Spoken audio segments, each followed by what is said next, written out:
For more on Hassan and his start with the Aggies, we bring in the third member of our team, Libby Weihsmann. Libby? That's right, guys. Starting quarterback for the 49ers, Hassan Klue, got his college football start with the team on the other side of the field. He then transferred to Charlotte after just 1 year with the Aggies. I asked Aggies head coach Rod Broadway what he remembered about Klue, and he told me his toughness, and 49ers head coach Brad Lambert reiterated the same thing. When I asked Klue where his toughness came from, he kind of laughed and said, well, I've got 5 brothers, and I'm the youngest. I asked Klue what his offense needed to do today, and he told me 3 things. They've got to hit their goal of 27 first downs, they've got to move the ball down the field, and they've got to get the run game established. Guys? Thoughts on all the penalties so far? I know it's been a physical game on both sides of the ball. Yeah. The weather on the field with the rain and them having a short week playing at Denver in just 7 days. Numerous starters are out tonight. Cam Newton, Thomas Davis, Luke Kuechly, Michael Orr, Philly Brown, Ted Ginn, a number of them, and it makes sense. You can't risk them getting hurt. Tonight we're going to see Joe Webb take the start. Welcome back to Bank of America Stadium where the score Panthers up 15-0. Libby Weihsmann here with running back Jonathan Stewart. Your young guys out here tonight have been running all over the place. How would you say Cameron Artis-Payne and Brandon Wigger have done tonight?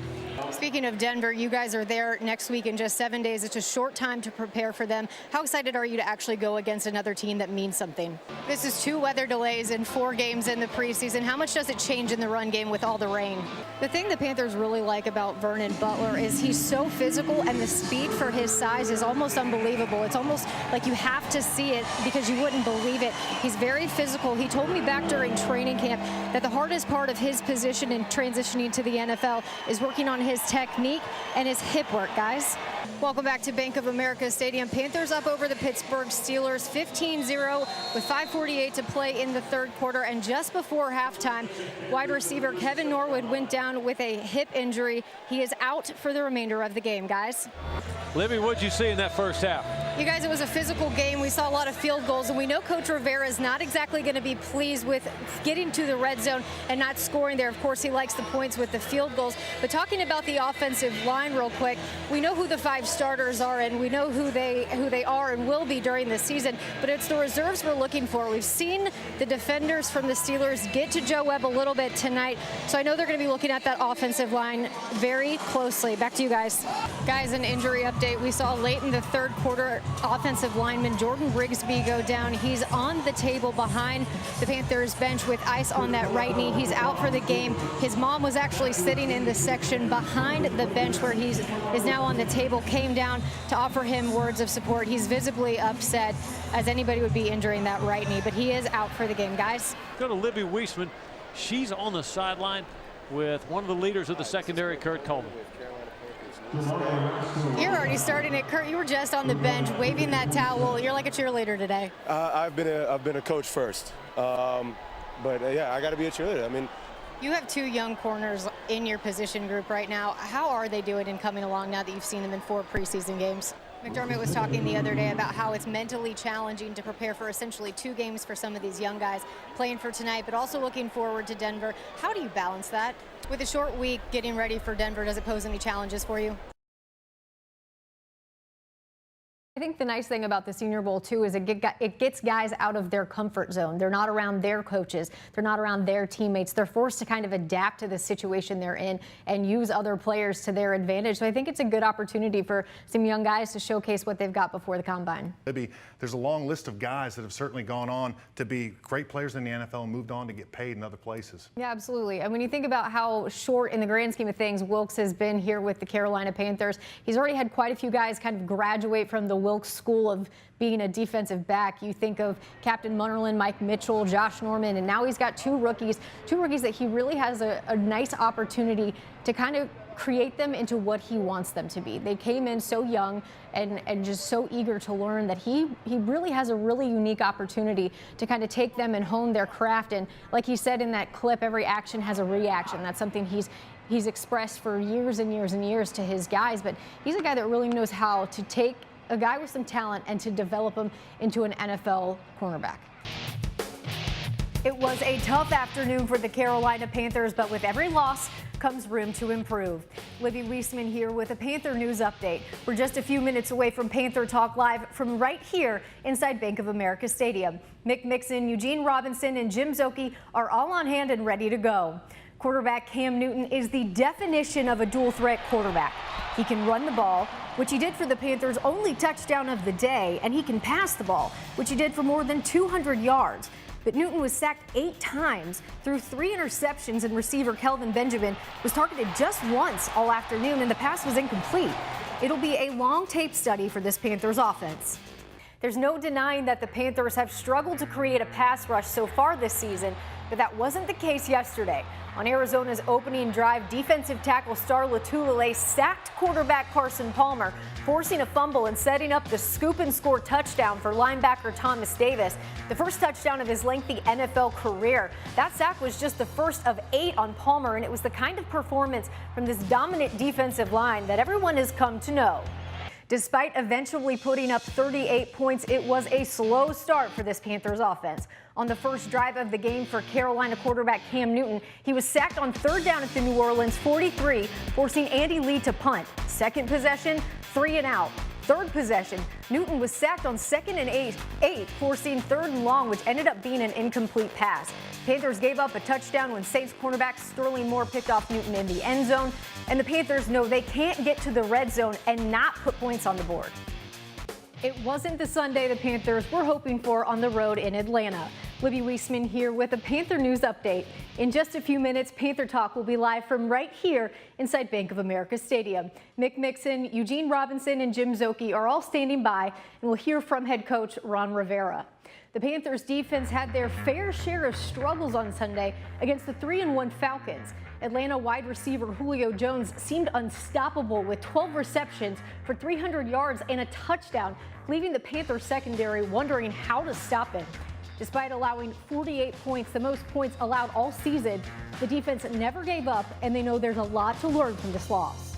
Libby, you know, when I'm listening to that, I think of it's going to be basically from Dave Gettleman on down.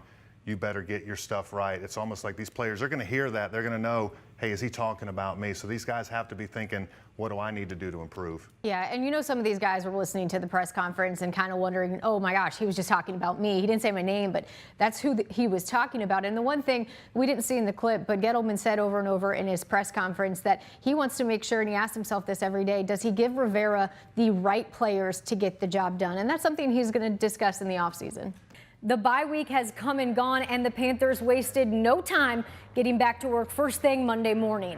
The Panthers know they face a challenge sitting at 1-5, but there are 10 games left in the regular season to get things back on track.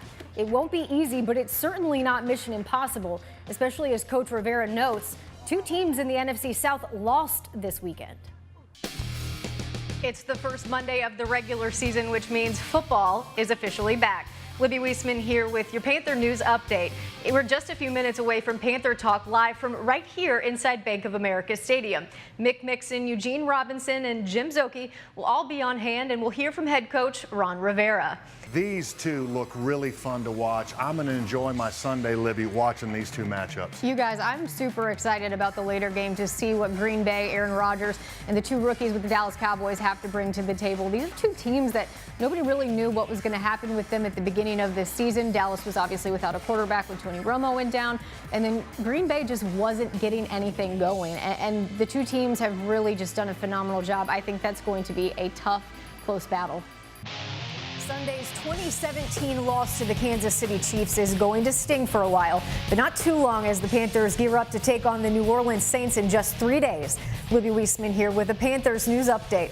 In just a few minutes, Panther Talk will be live from right here inside Bank of America Stadium. Mick Mixon, Eugene Robinson, and Jim Szoke will hear from head coach Ron Rivera, and former Panthers defensive lineman Damian Lewis and offensive lineman Kevin Donnelly will stop by.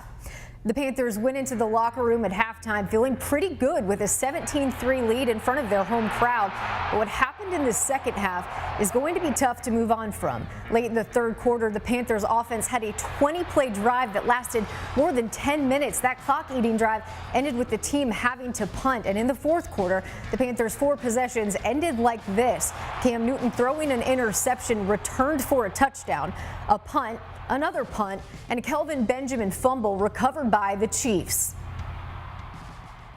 And the coaching staff, they've had a lot of continuity, but Libby, you know, with Steve Wilks, it's a guy that's got an interest as being a head coach around the league. He's been the assistant head coach to Coach Rivera now for a couple of years. So I guess the Panthers got to feel really good about him stepping into that role. They do. And if you think about some of the secondary guys that Steve Wilks has groomed over the years, you think back to guys like Captain Munnerlyn, like we were talking about earlier. And then you see the 2 rookies this year. We saw the departure of Josh Norman last year. But Wilks is a guy that really knows how to handle any sort of situation. He's got great insight into the game. He does a really good job not only relating to the players, but explaining to them what they need to do on a level that maybe younger guys like some rookies with James Bradbury and Daryl Worley will better understand. I think he's going to take this position if and when he does and really do a phenomenal job with it. Quick injury update. Linebacker David Mayo and cornerback Daryl Worley both did not finish Sunday's game and were being evaluated for a concussion, and linebacker Luke Kuechly remains in the concussion protocol. Stick around, and after the break, Panther Talk will be live only on the Time Warner Cable Sports Channel. Linebacker Thomas Davis is continuing to show fans that age is, well, nothing but a number. 11 tackles, 1 sack, 1 interception, a forced fumble, and a pass deflected in the win against the Rams. Davis's timely interception no doubt helped the Panthers secure the win, and it was a play he was ready to make to quiet the doubters.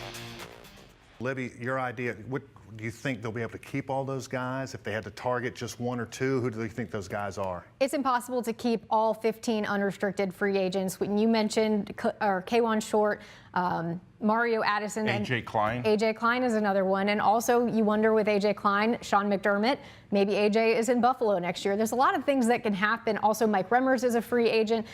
Ted Ginn, we don't know what's going to happen in the free agency market, but I do think Gettleman will make it a priority to sign some of the guys, and if not franchise tag somebody, in order to keep them here as a Carolina Panther. There's a lot of familiarity with Libby, and I think that helps this defense. I think there's also a sense of comfort, too. Charlotte is home. This is where his family is. This is where he's raised his kids, and he's been, you know, a part of the Charlotte community. We've been to West Charlotte to see their football field groundbreaking, and you saw the community and the reaction when he was there. People are just naturally drawn to him because they know he gives back to where he's from, and where he's from is where he's at right now. I think it's a good opportunity, a good situation for him. I think it's just the job for him, whether he takes it or not. 2, Deshaun Watson will be the #1 overall draft pick for this next NFL draft. I am saying false. Deshaun Watson will not be the #1 pick in the NFL draft, and I'll tell you why. I don't think the Cleveland Browns are going to draft a quarterback with their #1 pick. I think they're going to Moneyball. I think they're going to give RG3 1 more year. He was banged up this year, missed part of the season. I think they're just going to go out on a limb. They're notorious for drafting picks that have been bust. That make no sense. That's true. So I just don't see it. I see no way that the Browns could possibly draft Deshaun Watson. Let the negotiating begin. The Panthers have 15 unrestricted free agents they'll soon be making decisions on. Of those 15, 5 are defensive linemen that contributed this season. We know general manager Dave Gettleman doesn't negotiate during the season, so look for him to get busy right away. Stick around, and after the break, Panther Talk will be live right here on the Time Warner Cable Sports Channel.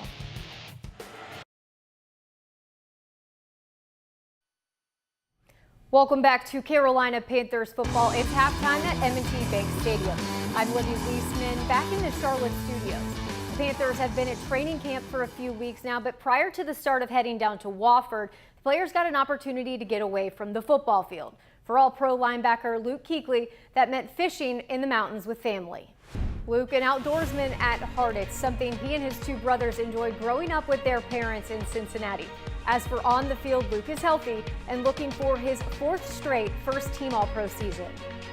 More from our Charlotte studios. We'll take a look at the highlights and first-half stats, but before we do, here's a word from your local Panthers station. Welcome back to our Charlotte studios as the Panthers and Ravens are opening their preseason at M&T Bank Stadium. Now let's head back up to Baltimore, where Mick and Mike are standing by to analyze the first half. Guys. Thank you, Libby.